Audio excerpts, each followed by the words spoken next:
friends, welcome to my booktube channel, Believe in Yourself.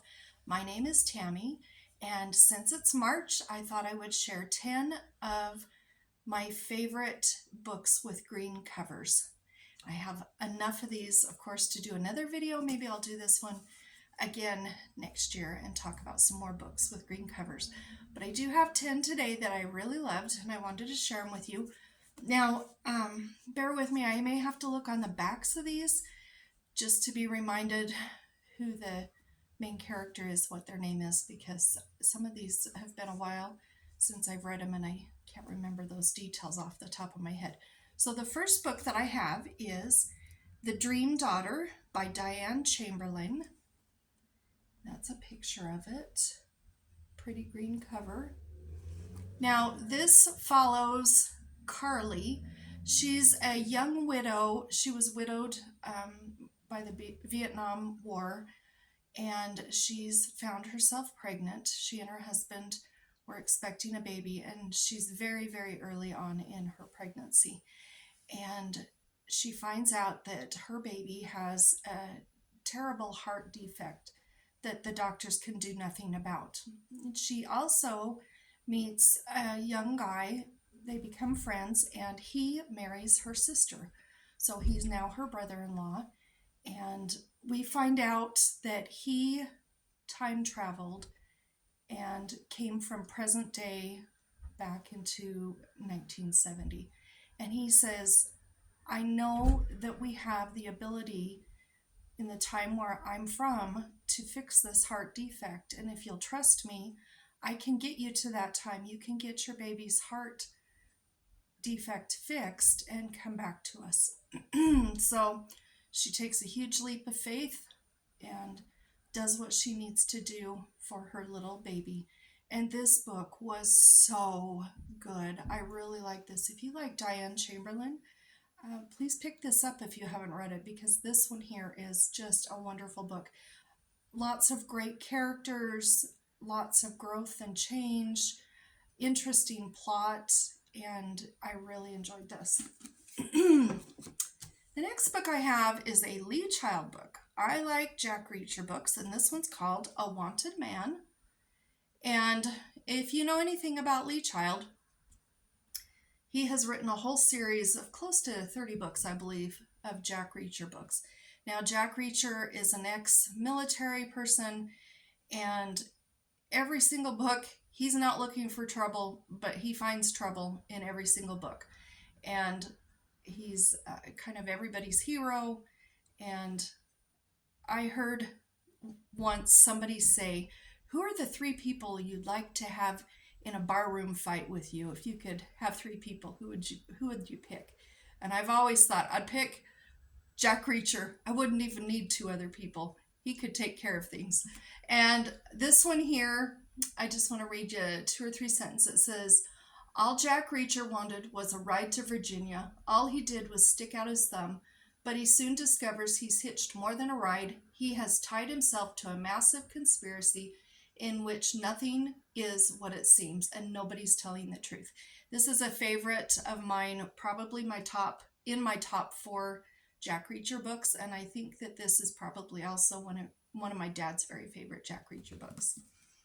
Then I have The Stranger in the Woods, The Extraordinary Story of the Last True Hermit by Michael Finkel. Well, let me show you that. Now, this follows Christopher Knight. This is a nonfiction book, but this follows Christopher Knight. In 1986, he drove into rural Maine, abandoned his car, and disappeared into the woods.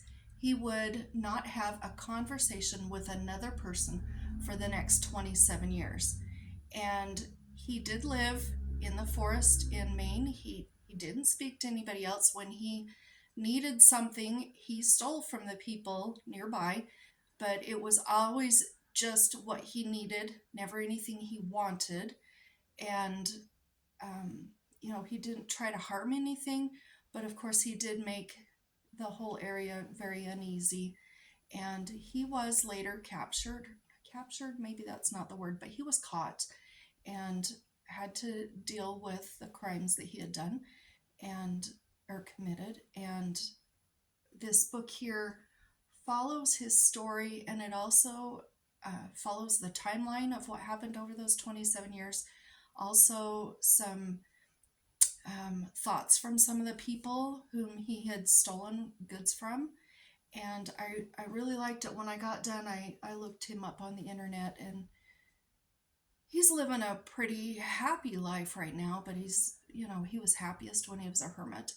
And there's quite a bit about him on the internet, but this was an excellent book.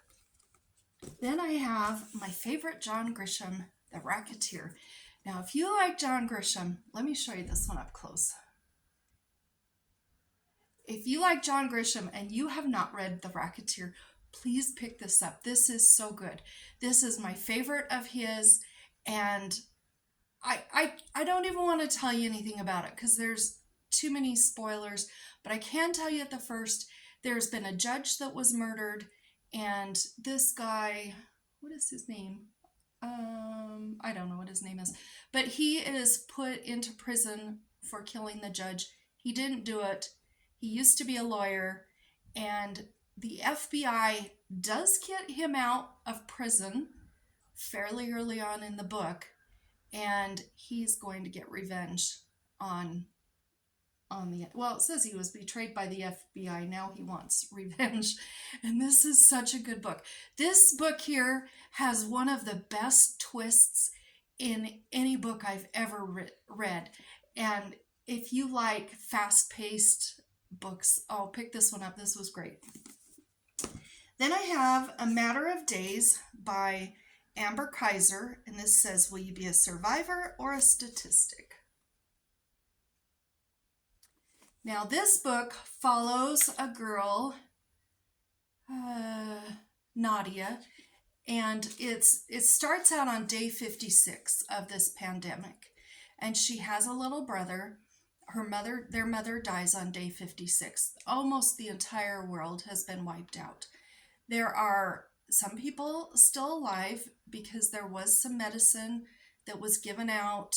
It was an experimental medicine, and a few people have it and did survive.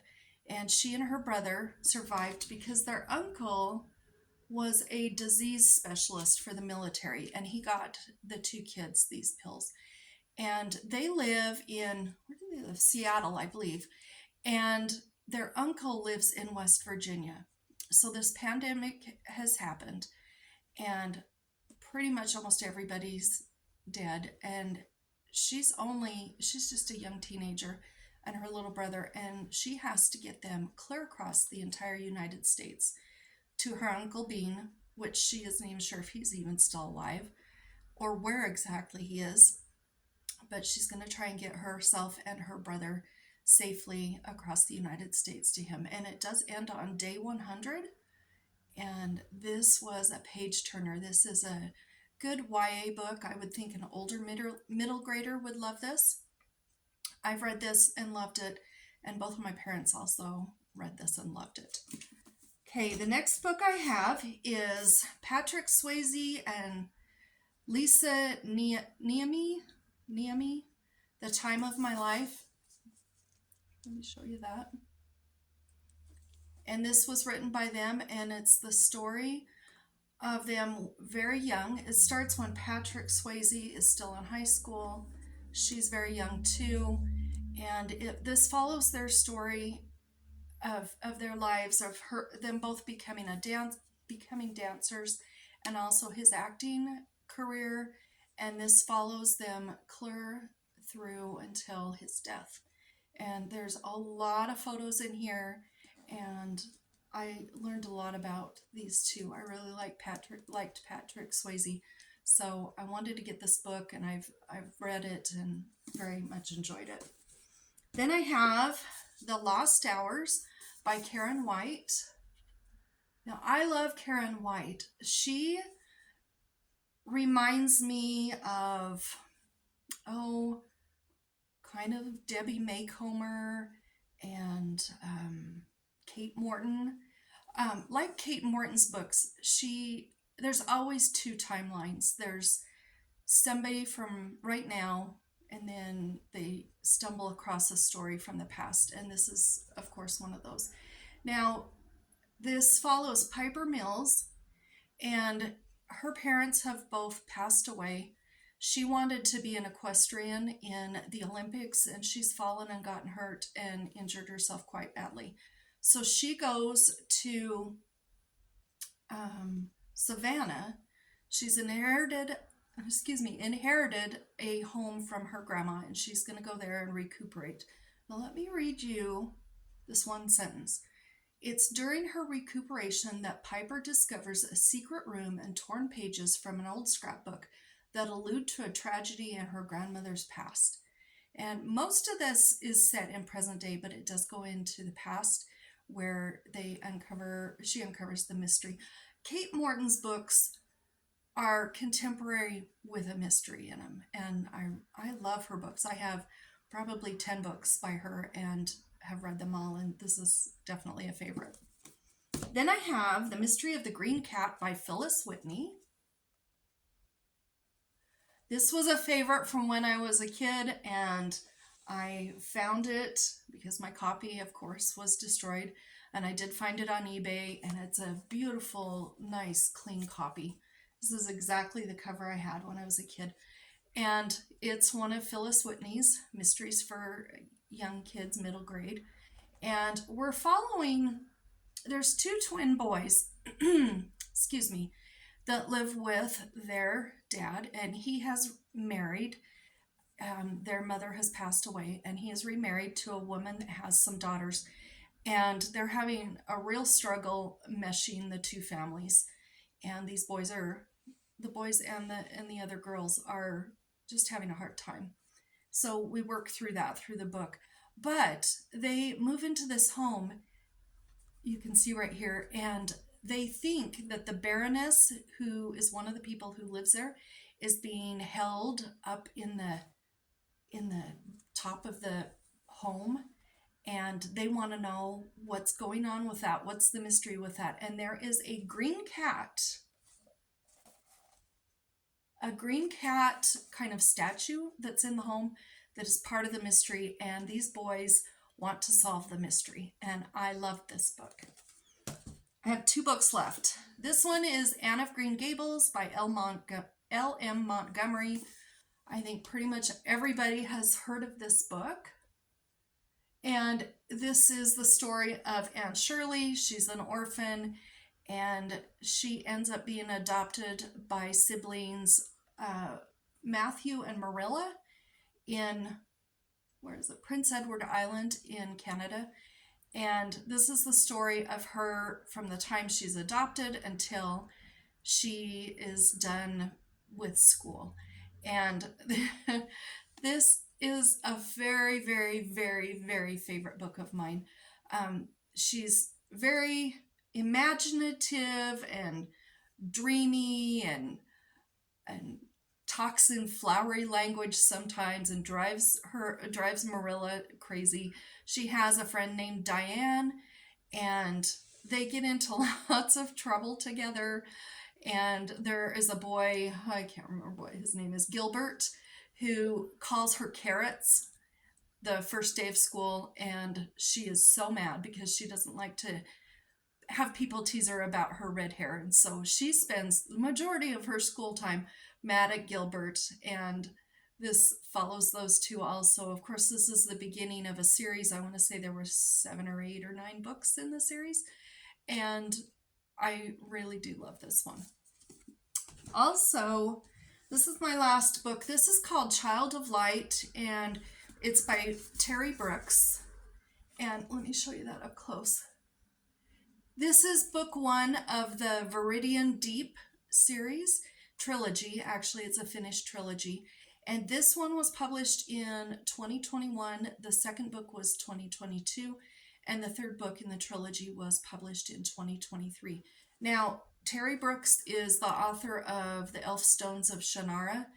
And I love that book so much. And my husband bought this one for me for my birthday, I think in 2022. And I've read all 3 of the books, and I loved them. But this follows a girl, Aris, and since she was at the age of 14, she's been held captive in a goblin prison, and before the age of 14, she doesn't have any memories of what happened. And she knows she's about to age out of the goblin prison and knows that um, where she's going to head next for the adults is even worse. And so she wants to escape and get away. She does escape. This all happens quite at the beginning.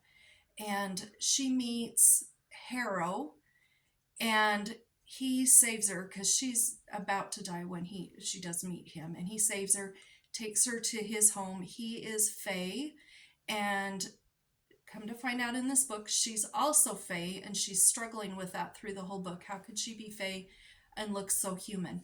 Now, the goblins are after her through the whole book.